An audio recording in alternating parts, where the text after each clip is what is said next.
It's like in the army, isn't it? It goes from top down. So if Chris Davies is setting this standard, it then leaks down to the rest of the club. It Yeah, goes to the background staff. It yeah. goes all across the club. If he's putting the pressure on and everyone can see it, he sets the standard, not just for those 11 players at the start on the Saturday at 3 o'clock. He sets that standard for the entire club.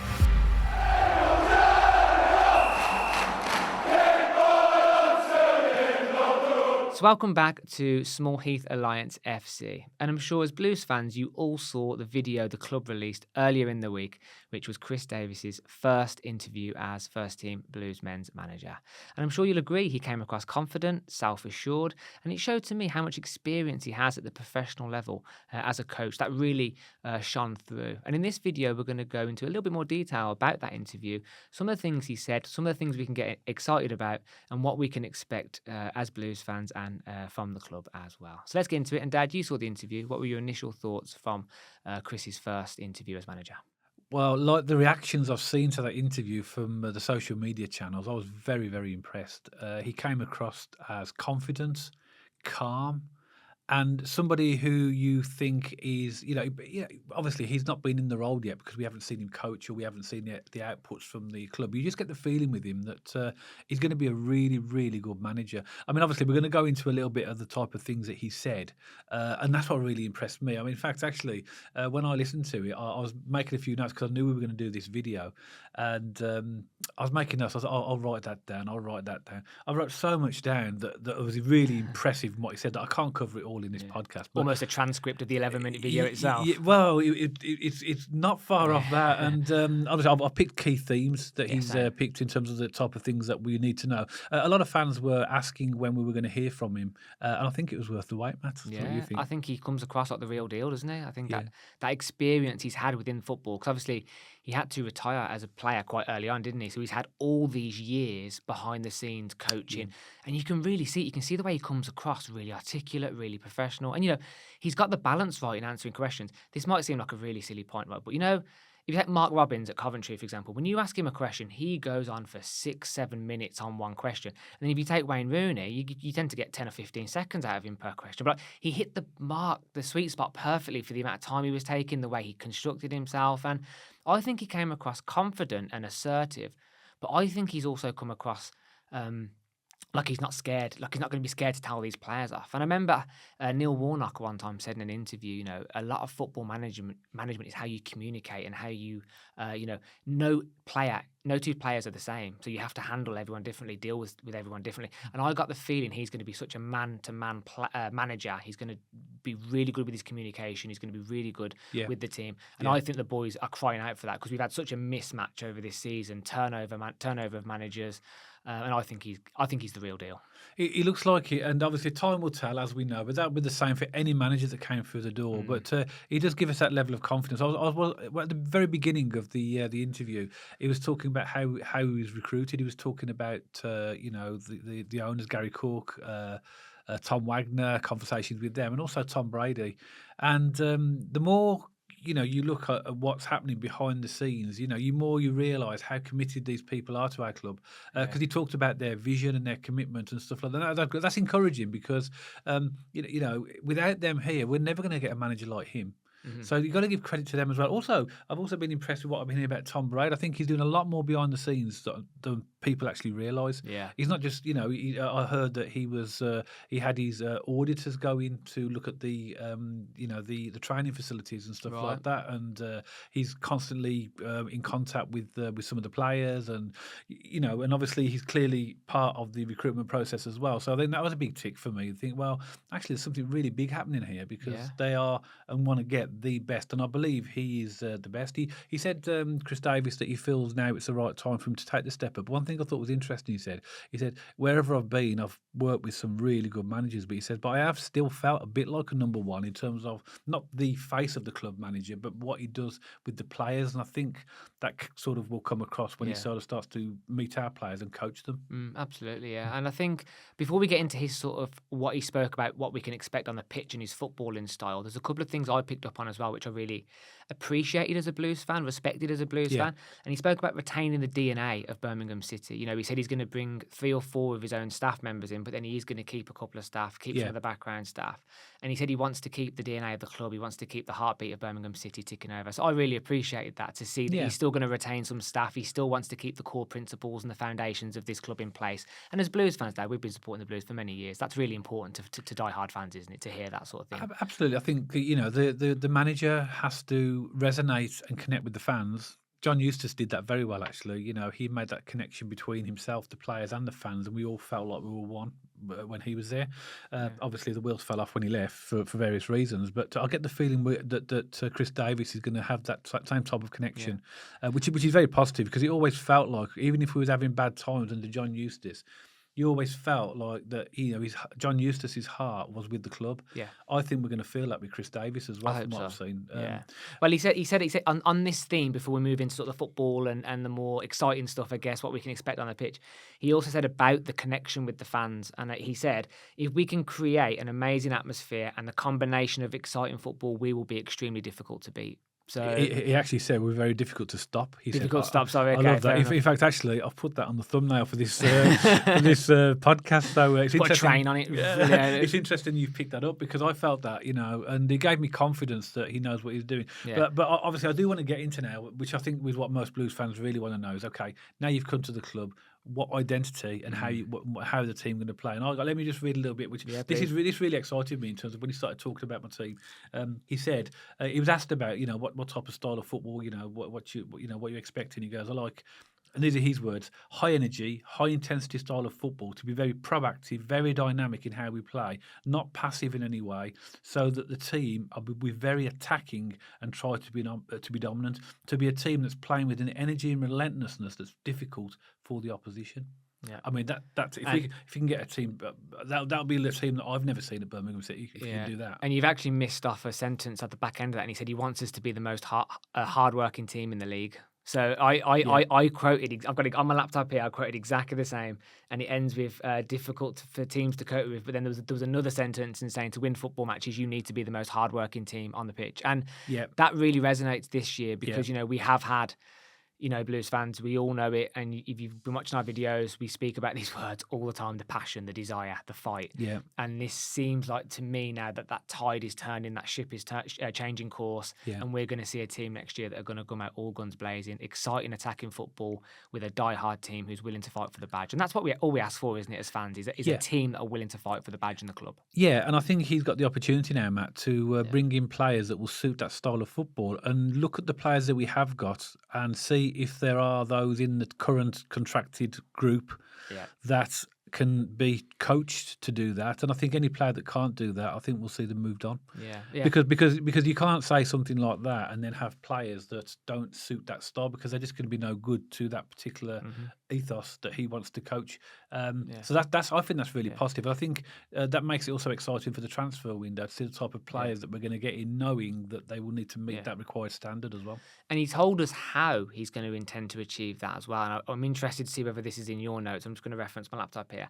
So he talks about keeping the pressure on. He talks about, in training, keeping the pressure on constantly. So when we arrive at match day, no matter what the players get thrown at them, they can handle it, because he's going to keep the heat on them all week in training. And again, I have no idea what Eustace's training was like, or Rooney's training, or Mobe's training was like. I've got a feeling when those players turn up, they're going to have a shock of their lives. I've got a feeling he's going to run them through the mill. Is it in my note? Let me have a look. This is what he said about that. And I thought this was brilliant as well, Matt. I did. The key at the big clubs, now obviously, he's straight away, he's got a mindset of a big club, so that's good. The key at the big clubs is to put the pressure on daily inside the training ground, so there's never an easy day. The pressure is on all the time. It has to drive really high and elite standards every single day, and really putting the pressure on everybody to push.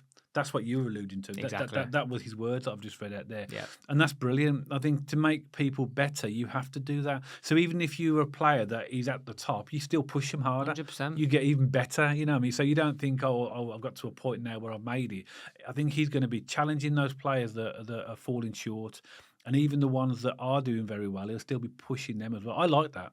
100. I Yeah, thought, you I, have. thought, I thought that's really, really impressive. I think, I mean, when you take a step back, it's a really obvious thing, isn't it? But actually, we don't know what goes on behind closed doors of a football club. Actually, keeping the intense pressure on, expecting the best out of your players, pushing them hard I every think the week, players will and enjoy that expecting, as well. and also as well, it encourages players to push other players Yeah, on as well. yeah, So yeah, yeah. it's from like it's like in the army, isn't it? It goes from top down. So if Chris Davies is setting this standard, it then leaks down to the rest of the club. It Yeah. goes to the background staff. It goes all across the club. If he's putting the pressure on and everyone can see it, he sets the standard, not just for those 11 players that start on the Saturday at 3:00. He sets that standard for the entire club, including the fan base as well. We pick up on that standard as fans, and we pick up on that, and we do a great job as fans bringing the noise, I think, at St.Andrews, a majority of the time, especially when for the past 13 years we've been supporting a pretty diabolical product on the pitch. We do a pretty good job, I think, for all things said. Yeah. But we're going to pick up on that. We're going to follow that, and we're going to be right there, right behind the boys, aren't we? I think that, like you said, we've been so used to losing, and we have, and the statistics show that we've lost a lot of games. We've lost the most in the EFL, haven't we, over the past... It's over the past 10 years. I think Davo gave a certificate, gave a statistic. That's a pretty grim certificate. Maybe the certificate on St.Andrews on the wall saying you've lost more games in 10 years than any other EFL club. But we have lost a lot of games, we haven't had an awful lot to cheer about. But you get those points in any game when we're doing well. The noise levels at St.Andrews is amazing. Oh, it's incredible. But we haven't had enough of them. That's the problem. And we have so many times where the bubbles burst, we've been let down. And if we can get this intensity that Chris is talking about here into our team, the fans, like you said, Matt, will respond. That all that's going to do is he's going to give this positive momentum going forward. The crowds are going to be up for it. The players will feed off the crowd. And if we're all pulling, I know it's a cliche, but if we're all pulling in the same direction, can only be the way that this club is really going to progress. And I get that confidence from listening to Chris Davies that can happen. Yeah, I mean, look at this year. There's a couple of games which really stick out for me. Sunderland at home, that 2-1 win, Mowbray, full packed house. What an atmosphere! Absolutely electric that was. That's the first time in a long time I've been going down to the Blues a long time. First time in many years at that game that I felt this is like it used to goosebumps. be. Yeah, it was goosebumps level, and it was absolutely incredible. I mean, I remember, you won't, Matt, but I remember St Andrews before there was seating. I was in the terraces, and when that ground was full, and it was a lot actually, it was full. The atmosphere in there was you can't really replicate that in a seated stadium, I don't think, fully, but that was close at Sunderland. Yeah, that was very, very close. Yeah, you told me stories, didn't you, when you used to stand in the cup, and if you were by the bar when a goal went in, you'd just get crushed because it was just absolutely. Well, I could tell you lots of stories about about standing in the cup. Any Birmingham City fan of the elder generation, like myself, I suppose, will know that what it was like in the cup. The toilets were right at the top. Do you remember? It was like a corridor. There'd be people coming in left and right, and once you get in, you couldn't get out. And then, of course, people wouldn't bother go to the toilet, and then you'd be watching the match. You get that warm feeling at the back of your legs, and you think, well.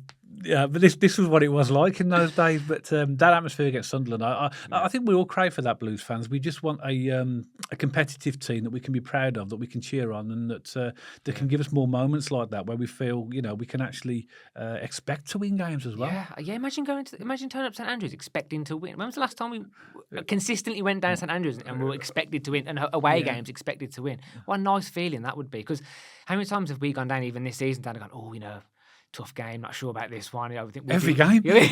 Every game. Exactly. But that's the problem, isn't it? That in itself, Matt, tells a story, doesn't it? If you got that as well. He talked about recruitment as well, and he obviously knows that he's got a big job on, because he was asked about recruitment, and this is what he said about recruitment. Recruitment is critical for every team, and we have quite a few positions to fill, which is quite obvious. We must do it calmly and clearly and bring the right characters in there. That word to me stood out, characters, because we've been talking about this, Matt, haven't we, so many times about the players with the wrong type of attitude and character. So this, for me, right, you can have a centre-half who wins 90% of their aerial duels. You can have a striker who scores 25 goals a season. But if they haven't, they're fine. They're great. We need goal scorers. We need defenders who are going to dominate in the aerial battle. But if their attitude sucks, I don't want them. So we need players this year who are going to actually turn up for the team, fight for the team, work hard, graft, show that commitment, show that desire. And I think we'll be okay. I think that's what he's alluding to with the character element. And by the way, I don't mean to write off a striker who's scoring 23 plus goals a season. I'm just making a point that we need more than that. We need the desire, we need the fight, we need the passion, because we Yeah. haven't had that for so long. I mean, especially up front, Shay Adams and Kevin Phillips. I think we have never replaced those two in this era of the last 12, 13 years. We haven't had a prolific goal scorer. And I know we had Jay Stansfield last season, lone player, did well in a poor team, but we need a goal scorer this season who's going to bang them in. And I still, and obviously the season's gone now. I still think if we had a sort of strike partner, a decent strike partner alongside Jay Stansford, I think he would have got 20 goals. I think you're right. this I season. think we were crying out for a 4-4-2. Yeah, That's in the past. Yeah, but he talked about the character, and he said the reason he wants players of character, he said, because it's imperative that whoever we bring in is fit, will fit, and is fit, and we're trying to create here both on and off the pitch with their behaviours. So he's talking about them being role models as well. So we've needed this for a long time, Matt. Well, also as well, I don't know how you feel about this, Dad, but to me that screams about clearing out bad apples as well, clearing out deadwood, clearing out people who are already at the club who aren't setting the right example. And we're not going to name them now or what's gone on and off the pitch. Everyone knows the players who I'm probably referring to. But I think we're going to see some the sale of some players, not necessarily because of their ability, but because it's not going to fit with Chris Davies' style and his leadership. And rightly so. And rightly so, yeah. Rightly so. We can't be sentimental about keeping players just because that they've been at the club for a long time. Yeah. They have to fit with the ethos of what he's trying to do. Otherwise, it could mess up the whole thing. Yeah. Just one final thing for me, Matt. Actually, you talked about the fans as well, and he said the fans are the heartbeat of the club, and it's so important that we really connect with them, and we can be excited about this challenge we are going to face together. And the journey we're going to go on, because I'm sure there are really, really good times ahead, and hopefully we can put the real quality team on the pitch that excites the fans. Brilliant. They love coming to see and really make them proud of their team. I think if we can generate that and create the right kind of atmosphere around the club and in the stadium, we're going to be very, very difficult to stop. Yeah. That was fantastic. Fantastic words, that is, isn't it? I shivers down my spine when you said that. I thought, oh my word. And that's what we all want, Blues fans, isn't it? We want a club that we can be proud of, And to enhance on that, you mentioned about the bond throughout the club, the players, the staff, everyone in the club. There has to be a bond, and everyone has to have the buy-in. And that comes back to that point that you just referenced, which is incredible. Yep. And from what I've been seeing on social media, a lot of Blues fans, I think he has the buy-in. Again, I'm hearing a lot of positivity. I feel like the negativity is gone. And there's one tweet in particular, X or whatever, that made me laugh. And I'm just going to reference it now. Like someone posted, Kim Kardashian, she gave birth to her son in 2019. And the caption was, he's here, he's perfect. And someone said, how did she know about the project 5 years ago? Talking about Chris Davies. Oh, that's brilliant. Yeah. But the Blues fans always make me laugh on social media. But I feel like from what I'm reading, from what I'm seeing, he has the buy-in. We're going to back him. And I wish him genuinely, as Blues fans, season ticket holders, away members, nothing but success. And I really hope this works for him this summer. I think, Matt, we're on our way. I really do now. I think this is the moment now. This is the moment when now we've got this manager in. We've got the opportunity for a clean transfer window. This is the moment I think we will start to really build now. So I think we've reached the bottom now when we got relegated. I think now we're at that point now where we can rebuild properly, and I really feel positive. Yeah. Really feel positive about there's so much confidence of what we can do now. So and I think all of that, and he's a great choice as well. He's a great choice because I think I don't hear many Blues fans who are not happy with him. Or not happy with the appointment. Same. So well done to the board for getting him in. Well, you've just sparked a memory. You said we're on our way. That reminds me of Cardiff. The Cardiff dance. Well, can we ask a question? Why are we still singing about the Cardiff dance? Because we're down St.Andrews, aren't we? And then when the Cardiff dance songs go, me and you were like, Wembley's been built for about 15, 16 years. Why are we still singing that song? We join in and it's all in good spirits. But I'm thinking Cardiff, the Millennium Stadium's long gone anyway. It is funny. Whole new conversation for a whole new podcast. But that's our thoughts, Blues fans. But as always, we'd love to hear from you. Please drop us a comment with your thoughts. What did you think about the interview with Chris Davies? Are you happy with the appointment? Were you happy with the comments and the themes he was laying out in that first interview? As you can tell from what me and Dad thought, we thought it was an excellent first interview from our gaffer. If you like this video, please don't forget to give it a thumbs up. And don't forget to check us out on our other social media platforms, on our Instagram page, on our X page. And if you haven't already, don't forget to subscribe to our YouTube channel so you don't miss any future content all about Birmingham City. And me and Dad will see you on the next video.